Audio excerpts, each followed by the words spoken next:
বনভোল বহুত ডাঙৰ মন্দিৰ হয় এইটো এইভাগ মহাদেৱৰ মন্দিৰ ভাগৰ লগতে আছে মা দুৰ্গা মন্দিৰ ভিতৰত এলাও নাই মহাদেৱ মন্দিৰ ভাগৰ ভিতৰত এলাও নাই যেহেতু ইয়াত কেমেৰা কাম নিদিয়ে ভিতৰত নিলে আঁতৰৰ পৰাই যিমানখিনি বাৰু দেখাম গেটটো দেখাইছোঁ আৰু ভিতৰলৈ সোমাব নোৱাৰিম কেমেৰা নিব নোৱাৰিম বনভোল আহিব আহিলৈ দৰ্শন কৰি যাবহি আৰু চাৰিওফালৰ পৰিৱেশটো বহুত সুন্দৰ হয়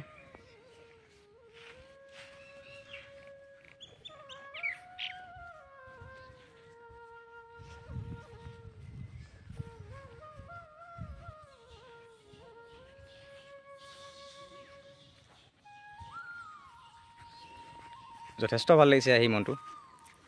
যেহেতু ইয়াত 5 ভাগ মন্দিৰ আছিলে তাৰে 3 ভাগ খোলা আছে 2 ভাগ বন্ধ হৈ আছে এই ভাগো বন্ধ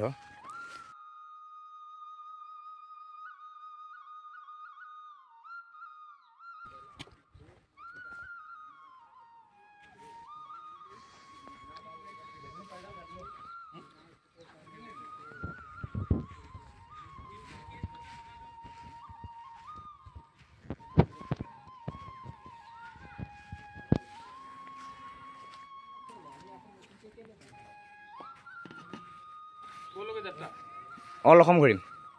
প্ৰথমে অল আপাৰ আসাম ঘূৰি লওঁ নগাঁৱৰ পৰা হয় অল আসাম ট্ৰেভেল কৰিম আজি ঘৰৰ পৰা অহা 11 দিন হ'ল 14 আগষ্ট দিনাখন ওলাইছোঁ ঘৰৰ পৰা আহি এইখিনি পাইছোঁহি আজি নাই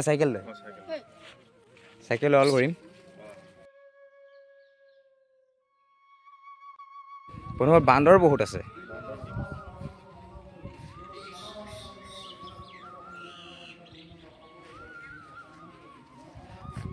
বান্দৰখিনি ভাল লাগিছে ইনতে দেখি বনভোল আহি যাব মন্দিৰ ভাগ বহুত ডাঙৰ মন্দিৰ হয় দৰ্শন কৰি যাব নেগৰেটিং মহাদেৱ মন্দিৰ লগতে আৰু লগত 3 ভাগ মন্দিৰ আছে মা দুৰ্গা আছে গণেশ আছে তো সকলো এনেকৈ আছে দৰ্শন কৰি যাব বান্দৰ চাওক বহুত যথেষ্টখিনি বান্দৰ হয়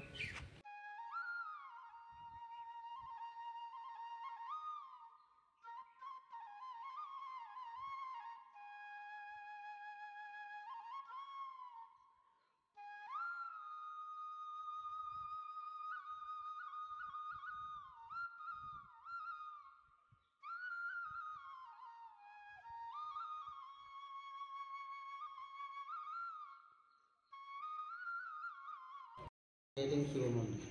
আৰু এই মন্দিৰটো বহু পুৰণি এইটো ৰজাদিনীয়া মন্দিৰ 1751 চনত প্ৰায় 59 চনৰ ভিতৰত এই মন্দিৰটো প্ৰতিষ্ঠা 1751 চনৰ 59 এই চনকেইটাৰ ভিতৰত এই মন্দিৰটো প্ৰতিষ্ঠা হয় 59 চনৰ পিছত যেনে পূজা পাতল আৰম্ভ কৰিব পৰা হয় আৰু তেতিয়া সেই সময়ত ইয়াতে আহোম ৰজা আছিলে ৰজাৰ দিনত এই মন্দিৰটো প্ৰতিষ্ঠা হয় আৰু এই মন্দিৰটো প্ৰতিষ্ঠা ৰাজস্ব আহোম ৰজাৰ ৰাজত্ব যেতিয়া হৈছিলে যেতিয়া ৰাজস্বখিনি ৰাজপথত আছিলে তেতিয়া এই মন্দিৰটো প্ৰতিষ্ঠা হয় আৰু তেতিয়াৰ পৰা ইয়াত এই পূজা পাতলৰ কৰ্মখিনি চলি আছে আৰু ইয়াত যিখিনি পূজা পাতল কৰিবলৈ ধৰি লওক পূজাৰীসকলক আনিছে তেখেতক বৰঠাকুৰ উপাধি ইয়াত পূজা পাতল কৰা হৈছিলে আৰু তেখেতসকলক কোনো ওচৰৰ পৰা নিমন্ত্ৰণ কৰি এই পূজাৰ কাৰণে ব্যৱস্থা কৰিছিলে আৰু তেখেতসকলক ইয়াত থকা ঠাই সকলোখিনি ব্যৱস্থা ৰজাসকলে কৰিছে আৰু এই মন্দিৰটো আপোনাৰ চিমেণ্ট বা কোনোবা তেনেকুৱা যে আজিৰ দিনত যেনেকুৱা চিমেণ্ট ইটাবালি দি নহয় আৰু এইবিলাক বস্তু ইয়াত ব্যৱহৃত হোৱা নাছিলে সেই সময়ত ইয়াত নানান ধৰণৰ বৰা চাউল ঔটেঙা গুড় নানান ধৰণৰ এনেকুৱা ধৰণৰ সামগ্ৰী মই আটাইখিনি পোৱা নাই নহয় থুলমূলকৈ আপোনাক কথাটো বুজাইছোঁ তেনেকুৱা ধৰণৰ এটা গ্লু বনাইছে গ্লু বনাই এই বস্তুটো আঠাজাতীয় বস্তু এটা এই বস্তুটো ইয়াত মানে নিৰ্মাণ কৰিছিলে আৰু ব্যৱস্থা কৰিছে আৰু এই মন্দিৰটো সদায় কৰ্দশীয়া হয় কৰ্দশীয়া বুলি কৰ্দটো যেনেকুৱা ঠিক তেনেকুৱা আমাৰ ইয়াত মন্দিৰটো অকল শিৱ মন্দিৰ নাই 5টা মন্দিৰ আছে পঞ্চদেৱতা মন্দিৰ আৰু এই পঞ্চদেৱতাৰ মন্দিৰ মেইন মন্দিৰ আমাৰ শিৱ মন্দিৰ তাৰপিছতে কিনাৰতে আছে আপোনাৰ পৰিক্ৰমা কৰিলে 1 পাক পৰিক্ৰমা কৰিলে আটাইকেইটা মন্দিৰ পোৱা যায় সেই পৰিক্ৰমাটো কৰিলে মহাতীৰ্থ হয় প্ৰথম মন্দিৰটো পাব আপুনি দুৰ্গা মন্দিৰ তাৰপিছতে আপোনাৰ সেইফালে যদি পাক মাৰিলে আপুনি বিষ্ণু মন্দিৰ পাব বিষ্ণু মন্দিৰৰ পৰা এনেকৈ পাক মাৰি ঘূৰি আহিলে সূৰ্য মন্দিৰ, তাৰপিছতে গণেশ মন্দিৰ। কিন্তু পৰিক্ৰমা কৰিবলৈ যাওঁতে প্ৰথমতে শিৱ মন্দিৰ সেৱা কৰি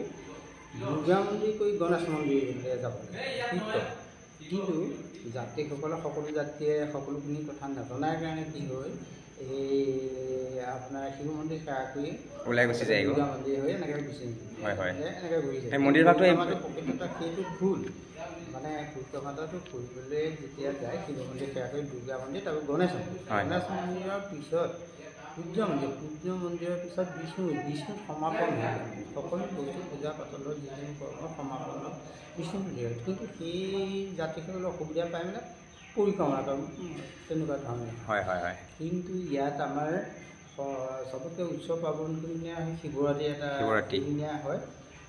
ডাঙৰ উৎসৱে মেলা হয় আৰু দুদিনীয়াকৈ অনুষ্ঠান সেইবিলাক হয়। আৰু বিভিন্ন ঠাইৰ পৰা ইয়াত যাত্ৰীসকল আহে, ভক্তসকল আহে, নানান ধৰণৰ সংকীৰ্তন পৰা আদি কৰি সকলো হয়। আৰু সেই পূজাভাগ মানে ৰাতি ধৰি লওক 2-3টামান বজাত 300 পূজা হয়। তাৰ উপৰিও ইয়াত সৰস্বতী পূজাৰ যথেষ্টখিনি মানে হয়, সৰস্বতী পূজা, গণেশ পূজাটো পতা হয়, গণেশ পূজা মানে হয়। তাৰ উপৰিও ইয়াত শাম মাহৰ ভলিবম যিটো হয়, ইয়াত যথেষ্ট সংখ্যক সোমবাৰকেইটা যথেষ্ট সংখ্যক শাম মাহৰ পূৰ্ণিমা বা পূৰ্ণিমালৈকে ৰাতি পূৰ্ণিমালৈকে যিকেইটা সোমবাৰ পৰে সেই সোমবাৰকেইটা। তাৰ উপৰিও ইয়াত উঠি অহা যিখিনি সৎপতি দেখিছে, ইয়াত 17টা শিল আছে। তাত কেতিয়াবা আহোঁতে যাওঁতে দেখিলে সৎপতি যিটো আছে, সৎপতি তেতিয়া আহিছেনে আপুনি কেনিয়ে? মই ৰাস্তাতে আহিছিলোঁ, চাইকেল লৈ আহিছিলোঁ যে সৎপতি ধান হ'ল। এই শিলবিলাক পূৰ্বতে এই মন্দিৰটো গেলাবিল নদীৰ কিনাৰত আছিলে। পানীয়ে খহনীয়াৰ কাৰণে তাৰ পৰা ইয়ালৈ স্থানান্তৰিত। কিন্তু সেই মন্দিৰটো ৰাজেশ্বৰ সিংহৰ দেউতাকে পিতাকে কৰিছিলে, ৰাজেশ্বৰ ৰথকে কৰিছিলে, তেওঁৰ নাম প্ৰতাপ সিংহ আছিলে। প্ৰতাপ সিংহৰ দিনতে সেই মন্দিৰটো স্থাপন হয়। কিন্তু তাৰ ক্ৰমত যেনিবা সেই মন্দিৰটো খহনীয়া হোৱাৰ কাৰণে তেখেতৰ মৃত্যুৰ পিছত ৰাজেশ্বৰ সিংহই এই মন্দিৰটো নিৰ্মাণ কৰিলে আৰু তেতিয়াৰ পৰা পূজা পতা হয়। আৰু ৰজা এতিয়া যোৰহাটৰ ৰংপুৰত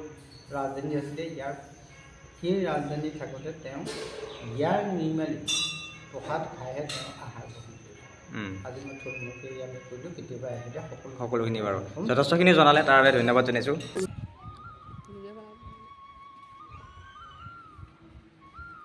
বন্ধুসকল যথেষ্ট বান্দৰ আছে কিন্তু